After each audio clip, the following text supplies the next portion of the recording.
లక్ష్మీదేవి జననం ఎలా జరిగిందో, ఎక్కడ జరిగిందో మనం తెలుసుకుందాం. లక్ష్మీదేవి సిరి సంపదలు, సుఖశాంతులు ప్రసాదించే దేవతగా ఎందుకు కొలుస్తామని దానికి కూడా ఒక చరిత్ర ఉంది.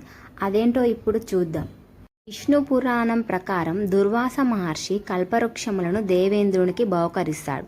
దేవేంద్రుడు ఆ మాలను తన వాహనమైన ఏనుగుకు వేస్తాడు. ఆ వేణువు ఆ మాలను కింద పడేసి కాళ్ళతో తొక్కుతుంది.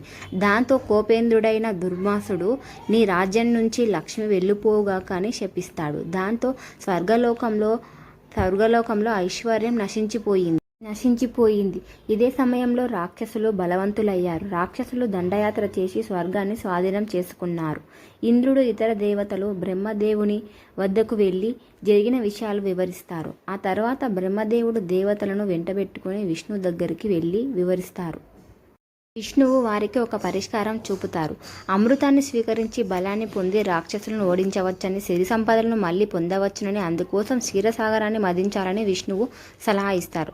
అయితే క్షీరసాగర మదనం దేవతలకొక్కరికి సాధ్యమయ్యే పని కాదు. రాక్షస గణానికి కూడా క్షీరసాగర మదనాన్ని ఒప్పించి క్షీరసాగర మదించడం మొదలుపెట్టారు. శ్రీహరి సలహా మేరకు దేవతలు రాక్షసులతో కలిసి క్షీరసాగరంలోని సముద్రాన్ని మదనం చేశారు. సముద్ర మదనం నుండి హలాహలం, కామధేనువు, తెల్లని అశ్వం, ఐరావతం, కల్పవృక్షం, అమృతంతో పాటు లక్ష్మీదేవి కూడా జన్మిస్తుంది. ఆ సందర్భంగా లక్ష్మీదేవిని శ్రీ మహావిష్ణువుని వర్తిస్తుంది. లక్ష్మీదేవి జననంతో ముల్లోకాలకు సుఖ సంతోషాలు తిరిగి వచ్చాయి. దేవతలు అమృతాన్ని సేవించి అమరులయ్యారు. ఇంద్రలోకంలో సిరి సంపదలు మళ్లీ వచ్చాయి. అప్పటి నుంచి లక్ష్మీదేవిని సంపదలు శ్రేయస్సు, వైభవానికి ప్రతీకగా కొలుస్తారు.